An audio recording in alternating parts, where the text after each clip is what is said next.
ഓം ശ്രീ സായിരാം. ഭഗവാന്റെ പാതാരവിന്ദങ്ങളിൽ സാഷ്ടാംഗം നമസ്കരിച്ചുകൊണ്ട് എല്ലാവർക്കും അന്തർശൗര്യയജ്ഞത്തിന്റെ 205 ഭാഗത്തേക്ക് സ്വാഗതം. ഇന്ന് നമുക്ക് വേണ്ടി ഹോസ്റ്റ് ചെയ്യുന്നത് ശ്രീമതി സംഗീത എസ് കാസർഗോഡാണ്. നമുക്ക് വേണ്ടി കോർഡിനേറ്റ് ചെയ്യുന്നത് ശ്രീമതി നളിനിയാണ്.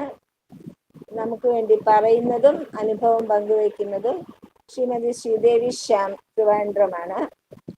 അപ്പൊ നളിനി തുടങ്ങിക്കോളും. സായിരാം. ഓം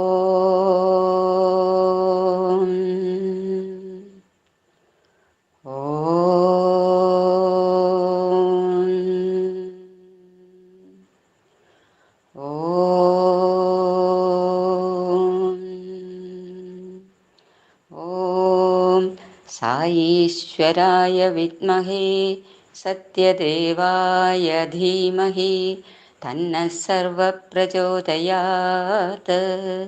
ഓം സായീശ്വരായ വിദ്മഹേ സത്യദേവായ ധീമഹി തന്നഃ സർവഃ പ്രചോദയാത്.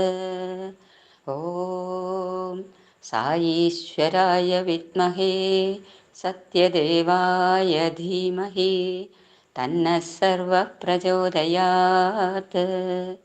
ഓം ശാന്തി ശാന്തി ശാന്തി. സായിരാം. ശ്രീമതി ശ്രീദേവി ശ്യാം സത്യസായി വാണി വായിച്ചോളൂ. സായിരാം.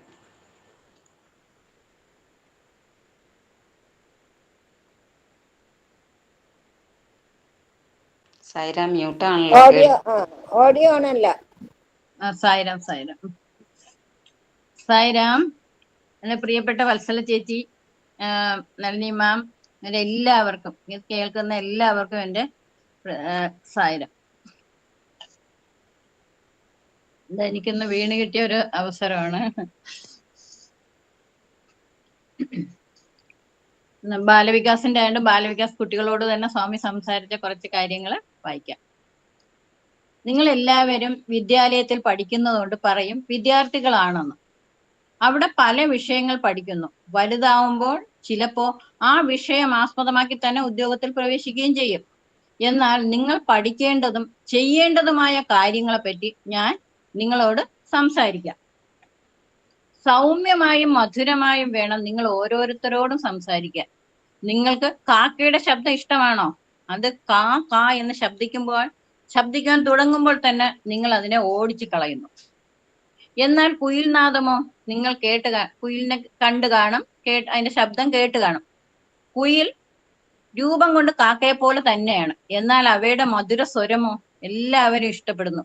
സൗമ്യമായി മധുരമായി പറയണം, അപ്പോൾ നിങ്ങളെയും എല്ലാവരും ഇഷ്ടപ്പെടും.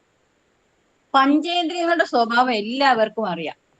ഒരു ഇന്ദ്രിയത്തിന് മറ്റൊരു ഇന്ദ്രിയത്തിന്റെ പ്രവൃത്തി ചെയ്യാൻ കഴിയുകയില്ല. അപ്പോ എന്നാൽ നാവിനെ സംബന്ധിച്ച് ഇതിന് വ്യത്യാസമാണ്. മേൽപ്പറഞ്ഞ കാര്യങ്ങളെല്ലാം നാവിനെ സംബന്ധിച്ച് സത്യമല്ല. അതിന് ഒന്നല്ല 2 പ്രവൃത്തികളാണ് ചെയ്യേണ്ടത്. നാവിന് വിഭു അരുളിയിരിക്കുന്നത് ഒന്നാമത്തെ ജോലി എന്ന് പറഞ്ഞാൽ രുചി നോക്കല്. അല്ലെ, നമ്മുടെ നാവാണ് നമുക്ക് നല്ല ഭക്ഷണമാണോ ചീത്ത ഭക്ഷണമാണോ, നല്ലതും ചീത്തയും എല്ലാം നമ്മൾ കഴിക്കും. അപ്പൊ ഒരു സാധനം കയ്പോ മധുരമോ ഉപ്പോ ഉള്ളതാണെന്ന് അത് നിങ്ങൾക്ക് പറ്റിയതാണോ പറ്റാത്തതാണോ എന്ന് നാവിന് നിർദ്ദേശിക്കാൻ പറ്റുകയില്ല. അതുകൊണ്ട് നിങ്ങൾ അമിതമായി കഴിച്ച് അത് നിങ്ങളുടെ ആരോഗ്യം നഷ്ടപ്പെടുത്താതിരിക്കുക. രണ്ടാമത് വിഭു നാവിന് കൊടുത്തിരിക്കുന്ന കർമ്മം എന്ന് പറയുന്നത് സംസാരം. ഇപ്പൊ നിങ്ങളുടെ ചിന്തകൾക്കും ആശയങ്ങൾക്കും അനുഭൂതികൾക്കും ആഗ്രഹങ്ങൾക്കും പ്രാർത്ഥനകൾക്കും സുഖദുഃഖങ്ങൾക്കുമുള്ള സ്വതന്ത്ര ആവിഷ്കാരം നൽകാനുള്ള ഒരു ഉപകരണമാണ് നാവ്. എന്നാൽ നാവ് ചിലപ്പോ ശത്രുവും ചിലപ്പോ മിത്രവുമാവും. ഇപ്പൊ കോപം വന്നാൽ നമ്മൾ കടുത്ത വാക്കുകൾ ഉറക്കെ പറയും. ഇപ്പൊ തിരിച്ച് നമുക്ക് അത് തന്നെ കിട്ടും. എന്നാൽ നമ്മൾ മറിച്ച് സ്നേഹത്തോടെ വളരെ സൗമ്യമായി ഒരാളോട് സംസാരിക്കുകയാണെങ്കിൽ നമ്മളോടും അതുപോലെ തന്നെ തിരിച്ചും മധുരമായി തന്നെ സംസാരിക്കും. ഇനി നാവിനെ പറ്റി നമുക്ക് കുറച്ചുകൂടെ പറയാനുണ്ട്. അതായത് നാവിനെ ശ്രദ്ധിച്ചാല് അത് നമുക്ക് കൂടുതൽ അതിനെപ്പറ്റി നാവിൽ നിന്ന് നമുക്ക് കൂടുതൽ കാര്യങ്ങൾ പഠിക്കാൻ പറ്റും, പഠിക്കാനായിട്ട് സാധിക്കും. നാവ് ഒരിക്കലും അതിന്റെ വീട് വിട്ട് പുറത്തു പോകുന്നില്ല. അത് വത്സല ചേച്ചി എപ്പോഴും നമുക്ക് പറഞ്ഞു തരുന്ന കാര്യമാണ്. 32 പല്ലുകളുടെ ഇടയിൽ കിടന്ന് നാവ് അനുഭവിക്കണ ദുഃഖം. പക്ഷെ അത് അപൂർവ അവസരങ്ങളിൽ മാത്രമാണ് അത് പുറത്തു വരുന്നത്. ബാക്കി സമയമെല്ലാം അത് ശാന്തമായിട്ട് വീട്ടിനുള്ളിൽ തന്നെ കഴിഞ്ഞുകൂടെയാണ്. അപ്പൊ അതിന്റെ പരിധികൾ അതിനറിയാം. ഈ 32 പല്ലിന്റെ ഇടയില് വളരെ ശ്രദ്ധിച്ച് ജീവിച്ചാൽ മാത്രമേ എനിക്ക് മുന്നോട്ട് പോകാൻ കഴിയുള്ളൂ എന്ന് നാവിന് നന്നായിട്ട് അറിയാം. അപ്പൊ അതിൽ നിന്ന് നമ്മൾ പഠിക്കേണ്ടത് എന്താണ്? കുട്ടികളായ നിങ്ങൾ മറ്റുള്ളവരുടെ ഭവനങ്ങളിൽ നമ്മൾ തള്ളിക്കയറി അവരെ ഉപദ്രവിക്കാതിരിക്കുക. പിന്നെ എന്തുവാണ്? അലസമായി നടന്നും ഇരുന്നും വഴിപോക്കരെ പാർത്തും നമ്മുടെ സമയം പാഴാക്കാതിരിക്കുക. അത് വളരെ പ്രധാനപ്പെട്ട ഒരു കാര്യമാണ്. പിന്നെ നമ്മള് മറ്റുള്ളവർ സംസാരിക്കുമ്പോഴും നാവിന്റെ ചലനം, അല്ലെ, അതിന് നാവിന്റെ ചലനം നമ്മൾ ശ്രദ്ധിച്ചാൽ മനസ്സിലാവും. അതിന് ഇടത്തോട്ടും വലത്തോട്ടും അകത്തോട്ടും പുറത്തോട്ടും എല്ലാം അതിനിങ്ങനെ വളരെ ചടുലമായിട്ട് അത് പ്രവർത്തിച്ചുകൊണ്ടിരിക്കും. അതുപോലെ നമ്മൾ ഭക്ഷണം കഴിക്കുമ്പോഴും അതുപോലെ തന്നെ നാവിന് വളരെ ചടുലമായിട്ട് ചലിക്കേണ്ടിയിരിക്കുന്നു. ചവച്ചരയ്ക്കുമ്പോഴും ആഹാരം വിഴുങ്ങുമ്പോഴും എല്ലാം. ഈ സമയം അത്രയും ഇത് പല്ലുകൾക്കിടയിൽ ഇങ്ങനെ പെടാതിരിക്കാനായിട്ട് വളരെ ശ്രദ്ധിക്കും. അപ്പൊ അങ്ങനെ അതിന്റെ കൊച്ചു ഗൃഹത്തിനകത്ത് ഈ 32 കാവൽക്കാരുടെ അകത്തായിട്ട് ഇതിങ്ങനെ ഇരിക്കുകയാണ്. അപ്പൊ നമ്മളും അതുപോലെ തന്നെ നമ്മുടെ ചുറ്റുപാടുകളെ നിരീക്ഷിച്ച്, നമ്മളല്ല നിങ്ങൾ, ഞാൻ ഓർക്കാതെ നമ്മളെന്ന് സ്വാമി പറയാണ്, നിങ്ങളും ചുറ്റുപാടുകൾ നിരീക്ഷിച്ച് അപായ അപകടങ്ങളെ ഒഴിവാക്കണം. ദുഷിച്ച കൂട്ടുകെട്ടുകൾ പെടരുത്, ദുസ്വഭാവങ്ങളിലേക്ക് ആനയിക്കപ്പെടരുത്. നിങ്ങളെ മാതാപിതാക്കന്മാർക്കും വിദ്യാലയത്തിനും ദുഷ്പേരുണ്ടാക്കുന്ന ഒരു കാര്യവും ചെയ്യരുത്. പിന്നെ നാവിൽ നിന്ന് നമുക്ക് പഠിക്കേണ്ട മറ്റൊരു പാഠം, നാവിന് ഒരിക്കലും ഒരു ദുരാഗ്രഹം ഇല്ല. അതിനുവേണ്ടി അതൊന്നും തന്നെ കരുതുന്നില്ല. മറ്റുള്ളവരുടെ പക്കൽ നിന്ന് ഒന്നും രഹസ്യമായിട്ട് സൂക്ഷിക്കുന്നുമില്ല. ഒരു സാധനം നല്ലതല്ല എന്ന് കണ്ടു കഴിഞ്ഞാൽ, എന്നാലും കൊള്ളൂലെന്നും നല്ലതല്ലെന്ന് കണ്ടാലും അതെന്തോ ചെയ്യും? നമ്മൾ വായിൽ വെച്ച് ചവച്ചരക്കുകയാണെങ്കിൽ അത് വിഴുങ്ങും, തൊണ്ടയിലോട്ട് പോയി അത് വയറ്റിലെത്തും. എന്നിട്ട് അത് അവിടെ ചെന്നിട്ടോ ദുഷിച്ചതോ രുചി കെട്ടതോ അഴുകിയതോ ഒക്കെ ആണെങ്കിൽ എന്ത് ചെയ്യും? ഛർദിച്ച് പുറത്ത് കളയും. അപ്പൊ അതിന്റെ ആവശ്യങ്ങൾക്ക് അതിന്റെ ആവശ്യങ്ങളെ ഒന്നും മുൻഗണന കൊടുക്കുന്നില്ല, അവസാനത്തേതായിട്ട് മാറ്റി വെക്കുകയാണ് ചെയ്യുന്നത്. അപ്പൊ നിങ്ങളും അതുപോലെ ആയിരിക്കണം എന്നാണ്. ദുരാഗ്രഹം നിങ്ങൾ ഒഴിവാക്കണം. ഒന്നിനോടും ഒരാളോടും അമിതമായ ഇഷ്ടം വളർത്തരുത്. ചുമതലകള് എല്ലാം ഭംഗിയായിട്ട് ചെയ്യണം. ഗുരുനാഥന്മാർക്കും മാതാപിതാക്കൾക്കും പൂർണ്ണ സുഖം പ്രദാനം ചെയ്യുക.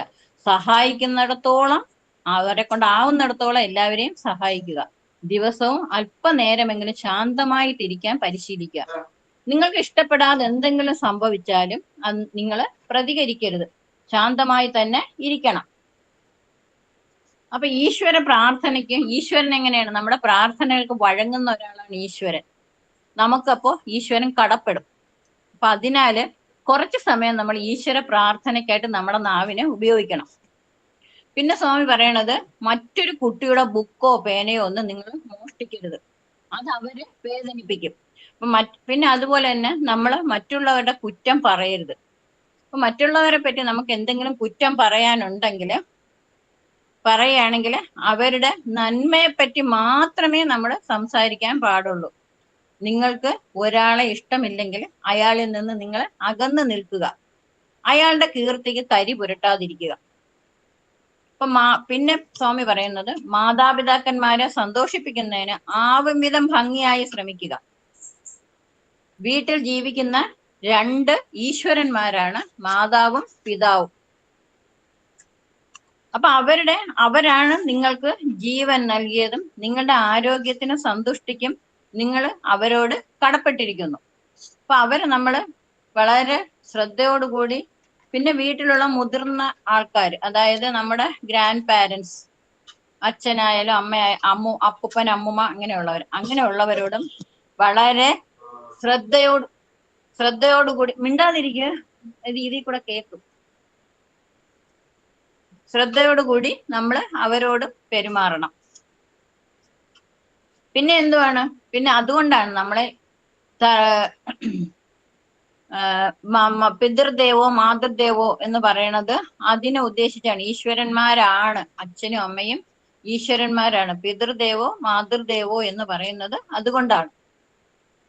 പിന്നെ അതിൽ ഏറ്റവും അവസാനമായിട്ട് പറയുന്നത് നിങ്ങൾക്ക് നിങ്ങളുടെ ശക്തിയിൽ വിശ്വാസം ഉണ്ടായിരിക്കുക.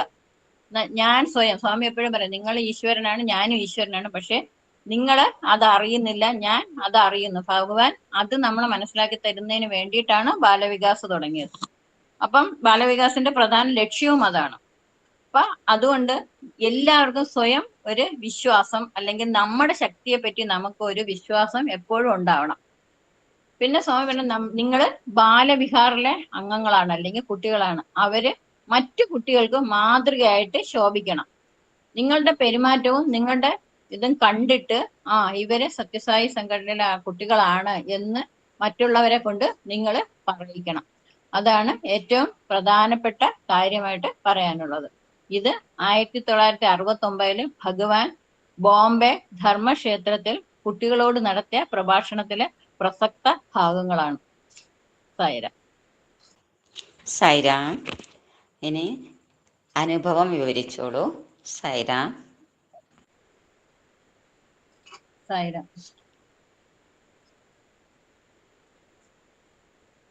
എല്ലാവർക്കും ഒരിക്കൽ കൂടി സായിരാം.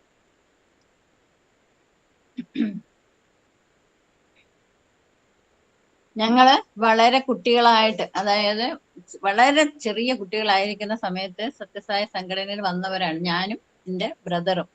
സാധാരണ എല്ലാവരും അച്ഛനമ്മമാരും സത്യസായി സംഘടനയിൽ വന്നിട്ട് അവര് കുട്ടികളെ കൊണ്ടുവരികയാണ് ചെയ്യണം. പക്ഷെ ഇവിടെ ഞങ്ങൾ തിരിച്ചായിരുന്നു.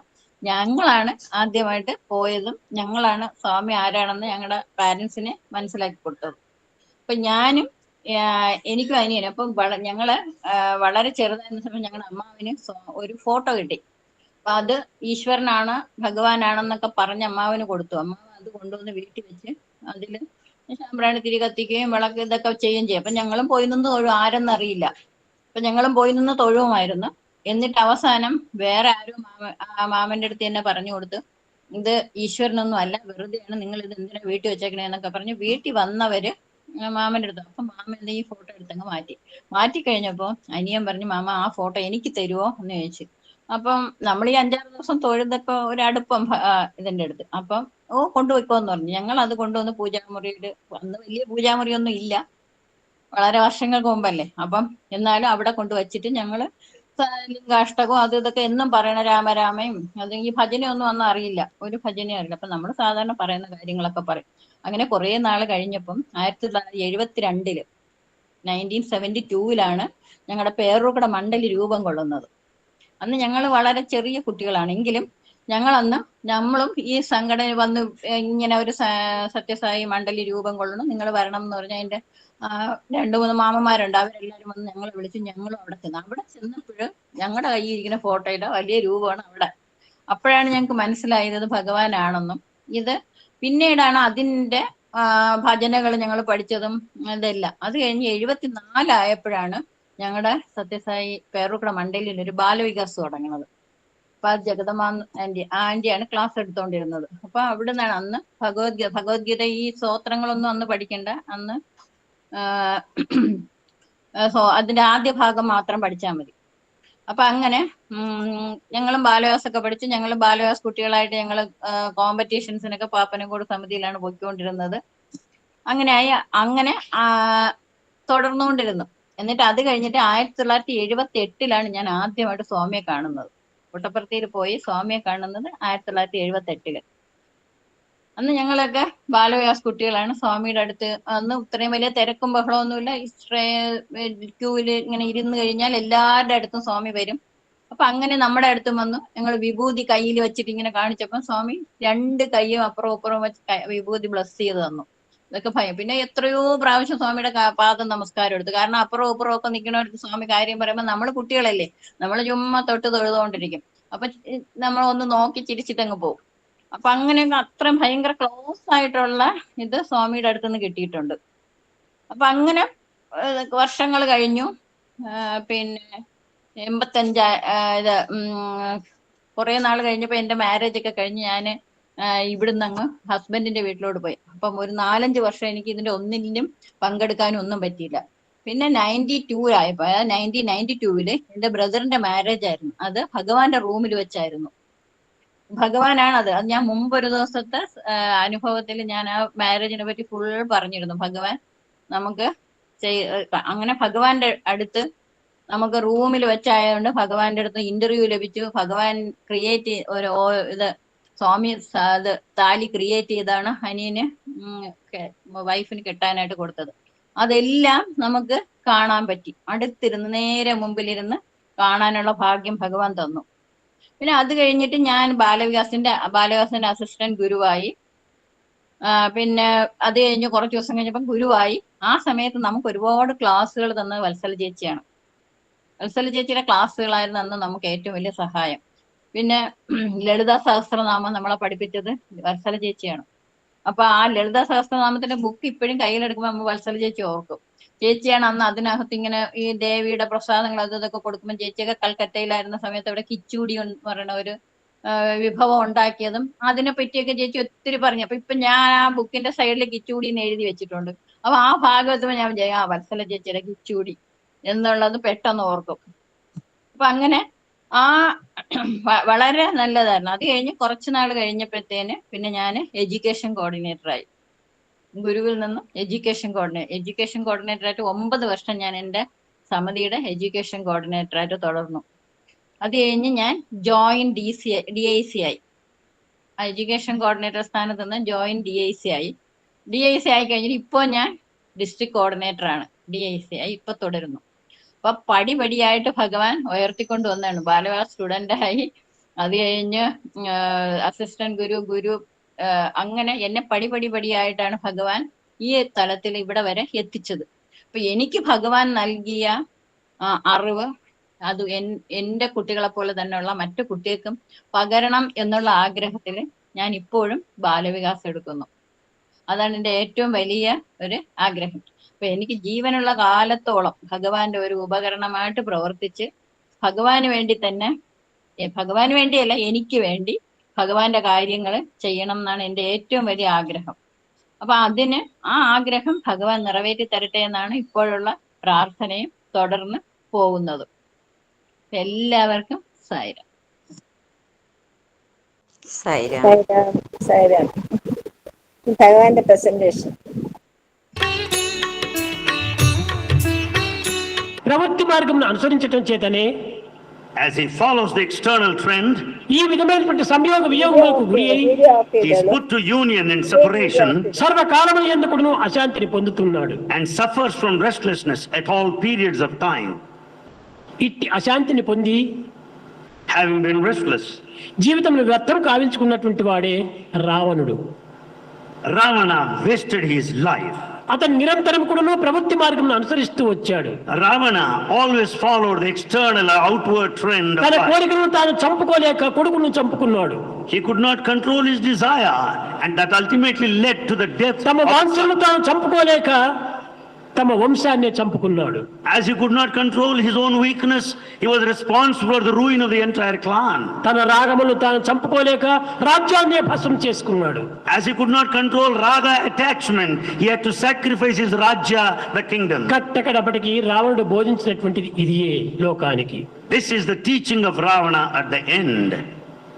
లోక ప్రజలారా, People of this world, నా వలే రాగమును జయించుకోలేక, without controlling this నా attachment, వలనే వాంఛలను అరికట్టుకోలేక, like me, without controlling the నా desire, వలనే కోరికలను అరికట్టుకోలేక like me, without any check or ceiling on సర్వనాశనములకు desire, గురి కాకండి. don't suffer. ఇంతే కాదు, కడపటికి నేను కూడాను లేకపోతున్నాను. Ultimately, I am also going to be lost. నిలిచేది ఏమిటి ఈ జగత్తులో? What is that stands in life? అపకీర్తి మాత్రమే నిలిచగలుగుతుంది. It is only the bad name that remains. సత్కీర్తి అనేటువంటిది రామునికి చెందుతుంది. The good name goes to Rama. కనుకనే సత్కీర్తిని సాధించండి. Therefore, earn repute. అపకీర్తికి ఏమాత్రం కూడాను అడుగునివ్వండి Never put to disrepute. అని రావణుడు బోధించాడు జగత్తుకు. That was the teaching of Ravana to this world. Sai Ram. Sridevi ചേച്ചി, നീ ഭജന ചൊല്ലിക്കോളൂ. സായിരാം. സായിരാം. ചന്ദ്രവദന കമല നയന, ചന്ദ്രവദന കമല നയന, നാരായണ സായി നാരായണ, നാരായണ സായി നാരായണ. ആനന്ദ ശയന ദീന ശരണ്യ, ആനന്ദ ശയന ദീന ശരണ്യ, നാരായണ സായി നാരായണ, നാരായണ സായി നാരായണ. ചന്ദ്രവദന കമല നയന, നാരായണ സായി നാരായണ, ആനന്ദ ശയന ദീന ശരണ്യ, നാരായണ സായി നാരായണ, നാരായണ സായി നാരായണ. ചന്ദ്രവദന കമല നയന. Sairam. Sairam Sridevi, thank you so much. ഇന്ന് വാസ്തവത്തിൽ ഇന്ദിരയായിരുന്നു പറയേണ്ടിയിരുന്നത്. അതിന് പെട്ടെന്ന് ശ്രീദേവി എടുത്ത് പറയുമായിരുന്നു. കാരണം ഇന്ദിരയ്ക്ക് അത്യാവശ്യമായിട്ട് നാട്ടിൽ പോകേണ്ടി വന്നു. അപ്പൊ ട്രെയിനിലായിരിക്കും. അതുകൊണ്ട് ശ്രീദേവി ഉള്ളതുകൊണ്ട് ഇന്നത്തെ ക്ലാസ് നന്നായിട്ട് നടന്നു. Thank you Sridevi. സായി ഉപമ. വൈരാഗ്യമാകുന്ന അഗ്നി ജ്വലിപ്പിക്കുന്നതിന് ഇന്ദ്രിയ നിയന്ത്രണങ്ങളാകുന്ന ചെറിയ കമ്പുകൾ ഇട്ടുകൊടുക്കണം. വിവേകത്തെ പരിപോഷിപ്പിക്കുവാനുള്ള എല്ലാ അവസരങ്ങളും സ്വാഗതം ചെയ്യുക. നിങ്ങൾ ലോകത്തിൽ നല്ലവനായിരിക്കുമ്പോൾ സകല ലോകത്തിനും അധിപനായ ഈശ്വരൻ നിങ്ങളിൽ പ്രേമം ചൊരിയും. ഒരു പൂവാകുക. നിസ്വാർത്ഥമായ സേവനത്തിന്റെയും പ്രേമത്തിന്റെയും സുഗന്ധം പരത്തുന്ന ഒരു പുഷ്പമായി തീരുക.